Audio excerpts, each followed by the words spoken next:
I decided that my first unpleasant opinion would be one that some of my Facebook friends would find, well, unpleasant. I don't like Trump. Never did. When I first heard that he had entered the presidential election, I thought, oh, goody. Let's replace one huge narcissist with an even bigger one. I had a whole list of people I wanted to vote for instead of Trump, but the media had their own plans. They wanted him as the nominee against Hillary. I remembered what happened 8 years before with John McCain. The media pushed him into the top spot, then spent the lead up to the election slamming him mercilessly. And golly gee whiz, they did the same thing to Trump. Except they grossly underestimated just how much Hillary was despised by the average voter. On election day, I held my nose and marked the box for Trump myself. He won, and I will confess to being pleasantly surprised. He picked some really good people for important jobs and made some really good decisions. Unfortunately, he also picked some less than good people and made some less than good decisions. And why, oh why, didn't one of his advisors take his phone away? It only gave the media more things to harp on him about. It also didn't help that the Democrats seemed to have lost their collective minds about him, pushing hard during the midterms to elect normal, rational people, who then turned into blithering idiots as soon as they won the House.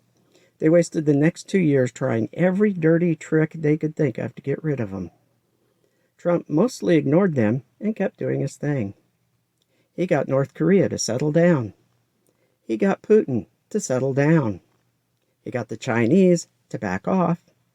He even managed to bring a little more peace to the Middle East. The economy was the best we'd had since the latter half of the 1900s.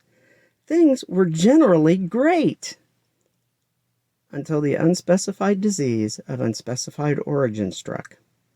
Even then, he tried to keep things going on the positive. But he left a certain self-serving doctor in power, and the Democrats twisted everything back against him. I always wonder why it never occurred to him to go on TV and say the exact opposite of what he wanted to happen. You know, say ivermectin and hydrochloroquine was the worst thing you could do to treat the illness. They'd have been setting up clinics to hand that stuff out to everyone. But he didn't. And since Democrats never let a good disaster go to waste, we ended up getting revised election laws that made it so easy to vote that everyone did, including people that shouldn't have. Not people that weren't citizens and qualified to vote, although I'm sure that happened too. I mean people who had no interest in the election or knowledge of what was going on. If you don't care enough about voting to inconvenience yourself just a little bit to go vote, maybe you shouldn't be voting at all. So now we've got a senile old man and a woman who's possibly even more disliked than Hillary in the White House. North Korea is shooting missiles again. Putin is trying real hard to start World War III, or at least restart the Cold War. China is waiting to see what happens there before they start gobbling up countries they think they have a right to.